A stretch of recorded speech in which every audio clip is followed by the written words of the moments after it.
Hi வணக்கம். இன்னைக்கு அழகழகு serial இன்னைக்கான எபிசோடு தாங்க பார்க்க போகிறோம். அதுக்கு முன்னாடி என்னோட சேனலை சப்ஸ்கிரைப் பண்ணி வச்சுக்கோங்க. வாங்க கதைக்குள்ளே போகலாம். இந்த சுரேஷுடைய மேரேஜ் வந்து ரொம்ப கோலாகலமாக அரேஞ்ச் பண்ணி எல்லாரும் என்ன பண்ணுறாங்க, மண்டபத்துக்கு கிளம்பி போகிறாங்க.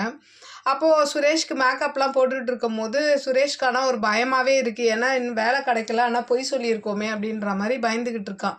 அப்போ ரூமில் வச்சு தங்கராஜ் கிட்ட சொல்கிறான், மாமா இந்த மாதிரி வேலை கிடைக்கல, நம்ம பொய் சொல்லியிருக்க வேணாம், உண்மையே சொல்லியிருந்துருக்கலாம், கொஞ்சம் பயமாக இருக்குன்ற மாதிரி சொல்கிறாரு. அப்போ தங்கராஜ் சொல்கிறான், டே விட்ரா பார்த்துக்கலாம், அதெல்லாம் நீ எதுக்கு அதெல்லாம் போட்டு இப்போ குழப்பிக்கிட்டு இருக்க, நீ கல்யாண வேலையை மட்டும் பாரு, பார்த்துக்கலாம் அப்படின்ற மாதிரி சுரேஷும் சொல்கிறாரு. அப்புறம் பார்த்திங்கன்னா மலர் வீட்டிலேருந்து அவங்க அப்பா, அவங்க தம்பி, அம்மா எல்லாரும் வராங்க. இப்போ இந்த நிலம் வச்சதுனால என்ன பண்ணிட்டாங்கன்னா எல்லாருமே அவங்கக்கிட்ட ஓரளவுக்கு நல்லா பேசுகிறாங்க. தங்கராஜை தவிர்த்து மீதி எல்லாரும் பேசுகிறாங்க. ரேவதி வர தங்கராஜை வெறுப்பேற்றுறதுக்காக மலருடைய அம்மா கிட்ட தம்பிக்கிட்டலாம் பேசிக்கிட்டே இருப்பாங்க. போய் ஃபோட்டோலாம் எடுப்பாங்க. அவனுக்கு ஒரு மாதிரி கோவமாகவே இருக்கும். பாருங்களேன், ஒரு சவரத்தில் பிரேஸ்லெட் எடுத்துகிட்டு வந்திருக்காங்கன்ற மாதிரி தங்கராஜை வெறுப்பேற்றுறதுக்காக ரேவதி சில விஷயம்லாம் பண்ணுவாங்க. அப்புறம் பார்த்திங்கன்னா இந்த சின்ன குட்டி இருக்குல்ல, சுரேஷுடைய தங்கச்சி, அது என்ன பண்ணோன்னா மலருடைய தம்பியை வந்து அந்த பொண்ணு பார்க்குது, ஒரு மாதிரி சைட் அடிக்கிற மாதிரியே பார்க்குது. இதை வர வந்து தங்கராஜ் பார்த்துட்டு இப்படி இப்படி விரட்டுவான் அந்த பொண்ணை.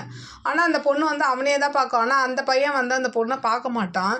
இப்படியே இருக்கும் போது என்ன ஆகுதுன்னா ரேவதியை கூப்பிட்டு வச்சு தங்கராஜ் மிரட்டுறான். என்ன நீ என்னை வெறுப்பேற்றுறியா, உன் தம்பிக்கு நான் இப்போ 5 பவுன் எடுத்துகிட்டு வந்திருக்கேன், நம்ம 1 பவுனுக்கே அப்படி பண்ணுற அப்படின்னு சொல்லி வெறுப்பேற்றிக்கிட்டே இருக்கும்போது என்ன ஆகுதுன்னா பொண்ணு வீட்டில் விஷயம் தெரிஞ்சு அவங்க அப்பா அம்மாலாம் வந்து சத்தம் போடுறாங்க.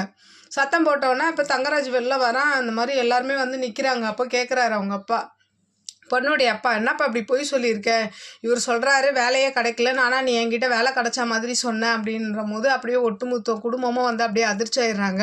அப்படியே இன்றைக்கான எபிசோடு முடியுது. நாளைக்கு பார்க்கலாம் சுரேஷுடைய கல்யாணம் நடக்குமா நடக்காதான்னு. உங்களோட கருத்துக்களை என்னோட கமெண்ட் பாக்ஸில் சொல்லுங்கள். என்னோட சேனல் பிடிச்சிருந்தா லைக் பண்ணுங்கள், ஷேர் பண்ணுங்கள், கமெண்ட் பண்ணுங்கள். என்னோட சேனலை சப்ஸ்கிரைப் பண்ணி வச்சுட்டு சப்போர்ட் பண்ணுங்கள். நன்றி, வணக்கம், பாய்.